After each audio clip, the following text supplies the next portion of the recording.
ever walked into a comic book store and felt super overwhelmed? Well, we're on a mission to change that, and so here are some comic book terms that we usually use within the shop. Number 1, one-shot.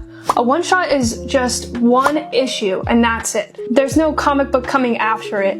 That is the series that they want you to pick up. Number 2 is giant size, and giant size or king size means that the comic book is just a bigger issue than normal. Number 3 is raw. Raw is when a comic is ungraded. So if you ever see people talking about, oh, I got this comic raw for this amount of money, that just means that they're getting a comic that they're probably wanting to grade. But ultimately, it just means it's the book as is. Speaking of, number 4, graded. Grading is when you take a comic book and send it to an authorized grader to have it preserved and to let you know what type of condition that comic book is in, money that comic book is worth. So if you have a signed Spider-Man by Todd McFarlane, which we have a lot in stock, you should check out the website. Number 5 is slab. A slab is the casing that a graded comic book comes in.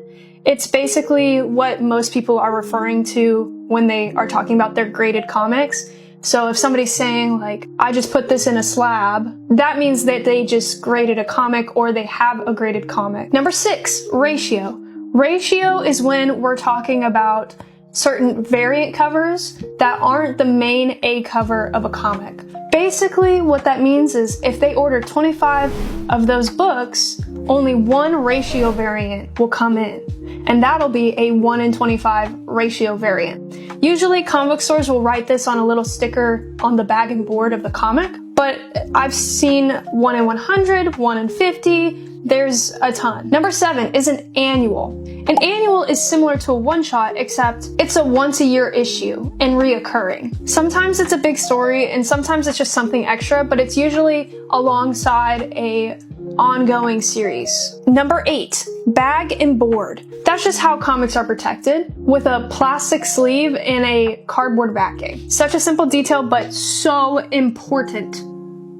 Bag and board your comic books. And number 9, a key issue. A key issue is a comic book that matters. So, first appearance of Spider-Man, first fight between 2 characters, first mention. Those are all typically things that are considered keys. Those aren't the only things that are considered keys, but it's basically the big moments that matter within a comic book. So a lot of people, when they have their favorite character, like say your favorite character is Magic, you'll be chasing the first appearance of Magic. And last but not least, something simple but not thought about. Number 10 is a run. A run just means a stretch of issues from the same comic book series. Oh, my favorite run is in issues 1 through 10. That's an example of how I would use that in a sentence. If you've ever been confused in a comic book shop or have been confused about comic book culture, I promise you're not alone. Let us know what terms you want to hear next and we'll do a part 2. See you guys next time. Bye!